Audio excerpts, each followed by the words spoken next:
SIR के डर और काम के बढ़ते दबाव के बीच बंगाल में फिर से एक मौत हुई है। जलपाईगुड़ी के माल बाजार में एक बीएलओ की लाश मिलने से इलाके में हड़कंप मच गया। मरने वाली का नाम शांति मुनि उड़ांव है। घर के पास ही उनकी लाश फंदे से झूलती हुई पाई गई। परिवार का आरोप है कि बीएलओ के काम का हद से ज्यादा दबाव ही उनकी आत्महत्या की वजह बना। खबर मिलते ही राज्य के मंत्री बुलुचिक बड़ाइक उनके घर पहुंच गए। शांति मुनि उड़ांव माल बाजार के रांगामाटी ग्राम पंचायत की रहने वाली थीं। वो आईसीडीएस कर्मी होने के साथ साथ 101 नंबर बूथ की बीएलओ थीं। आज सुबह गले में दुपट्टा बंधा हुआ उनकी लाश पेड़ से झूलती हुई पाई गई। शांति मुनि उड़ांव ने आत्महत्या क्यों की, इस पर उनके पति सुखू एक्का का कहना है कि उनकी पत्नी बांग्ला पढ़ना लिखना नहीं जानती थी। इस कारण रोज ही काम में परेशानियों का सामना करना पड़ता था और वो दबाव में टूट जाती थी। उनका आरोप है कि कुछ दिनों पहले जब उनकी पत्नी ने माल बाजार ब्लॉक के ज्वाइंट वीडियो से बीएलओ का पद छोड़ने की इजाजत मांगी तो उन्हें काम जारी रखने को कहा गया था। उन्हें सुबह 11 बजे से शाम 7 बजे तक काम करना पड़ता था। मरने वाली बीएलओ के बेटे डिसोजा एक्का ने भी कहा कि वो बांग्ला पढ़ना लिखना नहीं पाते, इसलिए मां की मदद नहीं कर पाते थे। शांति मुनि लगातार काम के दबाव की बात कहती थी। बीएलओ की मौत की खबर मिलते ही आदिवासी कल्याण मंत्री और माल विधानसभा के विधायक बुलुचिक बड़ाइक परिवार से मिलने पहुंच गए। उन्होंने कहा कि एसआईआर के डर से कई वोटरों ने जान दी है। अब काम के दबाव में एक बीएलओ की मौत हो गई। ये लोग हिंदी भाषी हैं, काम में दिक्कत हो रही थी, एक खुशहाल परिवार टूट गया। इसकी जिम्मेदारी इलेक्शन कमीशन को लेनी होगी। गौरतलब है कि इससे पहले पूर्व वर्धमान के कालना में भी एक बीएलओ की मौत के बाद काम के दबाव का आरोप सामने आया था। यहाँ पर सुबह मुझको खबर मिला कि यहाँ पर जो बीएलओ का जो काम कर रही है वो सुसाइड की है। तो उसके बाद में हम लोग यहाँ पर आए, परिवार से बातचीत किए, उनका हस्बैंड से बातचीत किए, उनका बेटा से बात किए थे। उनका एक सुंदर परिवार था, एक बेटी और एक बेटा। ये परिवार बहुत ही अच्छा था और इसका साथ में हम लोग का बहुत ही अच्छा करीबी संपर्क भी थे हम लोगों को। तो हम लोगों ने देखा जैसे पूरे पश्चिम बंगाल में जैसे एसआईआर को लेके पूरा आतंक मचा हुआ है और इसको लेके हम लोग प्रत्येक जगह में माइकिंग भी किए हैं, आश्वासन भी दिया है कि कम से कम ये सब गलत कदम नहीं उठाना चाहिए। हम लोग उसको काम करेंगे, लेकिन ऐसा नौबत नहीं आना चाहिए कि कम से कम आप लोग ये रास्ता को मत चुनिए। लेकिन यहाँ पर देखा गया कि यहाँ पर आने के बाद उनके पति से बातचीत करने के दौरान पता चला कि वो घर में सब समय पति को यही बोलता था कि जब से हमको ये एसआईआर का जो काम का जिम्मेदारी मिला है तो यहाँ पर बहुत समस्या है, इतना सारा फॉर्म को फिलअप करना है, फॉर्म फिलअप करने के बाद में इसको मोबाइल में लॉगिन करना है। तो अकेला मेरा बस की बात नहीं है, बिल्कुल मेरा से नहीं होगा, ऐसा उसका मन में आ गया था। और वो जब उसको भी यहाँ पर जिम्मेदारी दिया गया तो उन्होंने शायद प्रशासन को भी बोला था कि मुझसे ये काम नहीं होगा, मैं नहीं करूँगा, मुझे रिजाइनेशन देना है। तो शायद वहाँ से बोला होगा कि आपका नाम है, आपको तो काम करना पड़ेगा।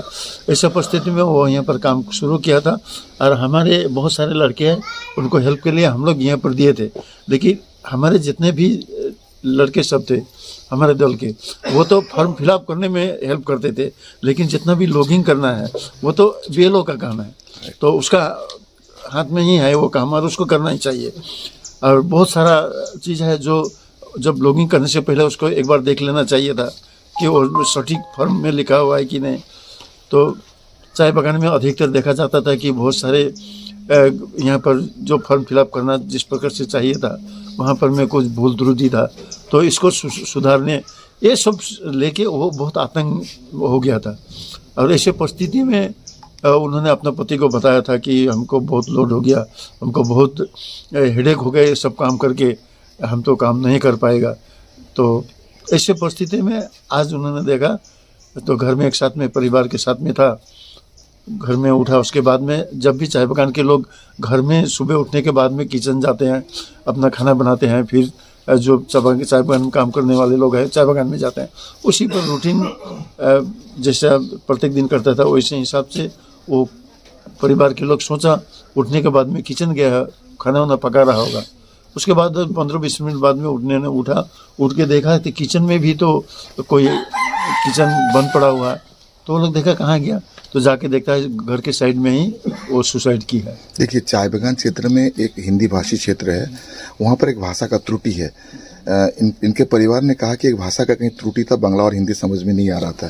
तो अब ऐसा है कि अपलोडिंग का काम शुरू कर दिया है, इलेक्शन कमीशन ने प्रेशर डाल दिया है कि 24 के अंदर इसको अपलोडिंग करना है। तो आपको नहीं लगता कि हिंदी भाषी क्षेत्र में इस किस्म का भाषा का एक जो एक परिस्थिति है, इसमें क्या और ज़्यादा प्रेशर आ सकता है? और दूसरे देखिए, प्रेशर तो भाषा को बात दे के भी आप अगर देखेंगे तो पूरे बंगाल में जिस प्रकार का माहौल SIR के लेके मचा हुआ है, आप देख रहे होंगे कि बहुत सारे लोग जिसको वोटर लिस्ट में नाम उठाना है, उसमें भी अभी 2-4 आदमी जो है सो सुसाइड की है, जो वोटर है सब।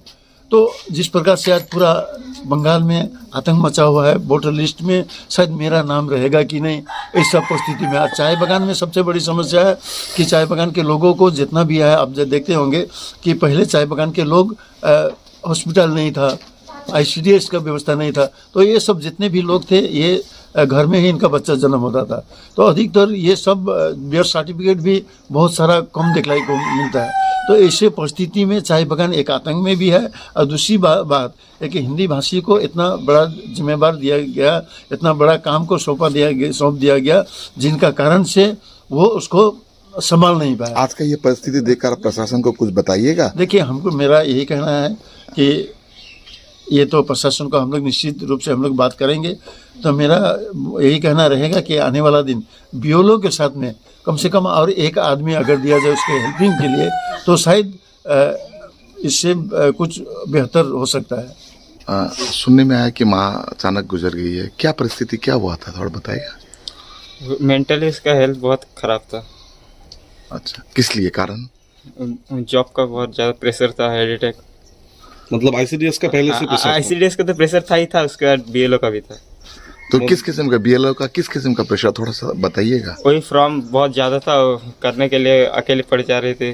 फिर बंगाली में फॉर्म था, तो हम लोग भी कोई हेल्प नहीं कर सकते थे। उनको सहायता करने वाला भी कोई नहीं था। इधर का दीदी लोग भी था, हेल्प कर रहा था। तो माँ एकदम परेशान चल रहा था। माँ का मेंटल हेल्थ बहुत। तुमको पता चला था कि माँ मानसिक रूप से बहुत ध्वस्त है? हाँ। तो माँ ने तुमसे कुछ बात कहा है? ना, वैसे तो कुछ नहीं बोला था। तो माँ को किस अवस्था में देखा सुबह? तो जल्दी हम उठ गए, मतलब माँ उठ के प्रेयर करके उसके बाद यहाँ पर खाना बनाने के लिए आती थी। तो आज भी प्रेयर कर रहे थे, मुझे लगा कि प्रेयर करके फिर खाना बनाने जाएगा। मैं उस टाइम जागा हुआ था, तो मुझे लगा कि खाना बनाने आई होगी, इसलिए मैं सो गया। उसके बाद तो मैं सोया था, फिर पापा उठाया। आपका नाम क्या है? सुखोई का। एक्चुअली आपके घर में आज कोई दुर्घटना घटा, क्या हुआ था, थोड़ा बताइएगा। वो BLO का काम कर रहा था। BLO का यहाँ तो बागान में सब हिंदी पढ़ा लिखा वाला है, और फॉर्म आता है बांग्ला से, और केवल हमारा वाइफ ही बांग्ला ये कर रहा था। तो उसको BLO का काट दिया था। तो कोई फॉर्म को लेके उल्टा पल्टा भर देता है, यहाँ पे आके उसको एकदम फिर करेक्शन करना उसको बहुत एकदम मुश्किल हो जा रहा था। वो बोल रहा था कि हमको जब से BLO का अभी ये बार 24 में ये हुआ, उसका एकदम पूरा परेशान हो जा रहा हूँ। ना घर का काम कर रहा हूँ, ना ICDS का उधर के कागज बना नहीं सक रहा हूँ। ये एकदम उसका प्रॉब्लम हो गया। तो जब उनका समस्या हो रहा था तो उनको प्रशासनिक कोई किस्म का सहायता नहीं मिला था? BDO वगैरह कोई सहायता नहीं कर रहा था उनको? वो गया था एक दिन वहाँ पे ये करने के लिए, रिजाइन देने के लिए। तो वो जो जॉइंट BDO बोला कि तो आपका नाम है तो आपका नाम यहाँ से और नहीं हटेगा, आपको ही काम करना पड़ेगा। वैसे तो रिजाइन देने का भी कोशिश किया? हाँ, किया था। कितना दिन पहले? कितना दिन गया था जब ड्यूटी लगा था? अच्छा, आपका मैसेज थे, ये जो समस्या हो रहा है, ये बांग्ला, हिंदी या इंग्लिश, ये सब समस्या हो रहा है, तो ये सब परिस्थिति का प्रशासन का जॉइंट BDO या BDO को कहा था? उसको तो मैं गया था, नहीं मालूम नहीं आपको? तो मैं नहीं गया। आप क्या काम करते हैं? मैं यहाँ का सुपरवाइजर हूँ बागान का। जी। मैंने ये जो आज का जो परिस्थिति जो हुआ है, वो क्या वो SIR फॉर्म लेके ही भरने के लिए? फॉर्म लेके ही उसका एकदम पूरा शाम में यहाँ पे गांव को पूरा लोग भर जाता है, और जो 11 बजे निकलेगा वो शाम को 7 बजे घुसता है। रात में काम करता था। अच्छा, ये जो परिस्थिति आज सुबह हुआ है, तो रात में आपसे कोई बात हुआ था, गुफ्तगू हुआ नहीं, था? सुबह तो रात को हम 8 बजे ड्यूटी चला गया था। 11 बजे रात का आया, 11 बजे रात का आके सभी सोया था, हम लोग तीनों परिवार। तब उसके बाद में सुबह 5 बजे उठ के 4:30 बजे उठ के यहाँ पर रन्ना करने वो चला आता है। तो हम लोग बोला कि यार रन्ना करने के लिए गया होगा। तो हम लोग 5-10 मिनट बाद में उठता है, तो रन्ना यहाँ उठ के देख रहा है तो यहाँ पे जो नहीं जल रहा है। तो हम और इधर उधर थोड़ा सा ये हुआ, उसके बाद में उधर गया तो वहाँ पे ये सुसाइड किया हुआ।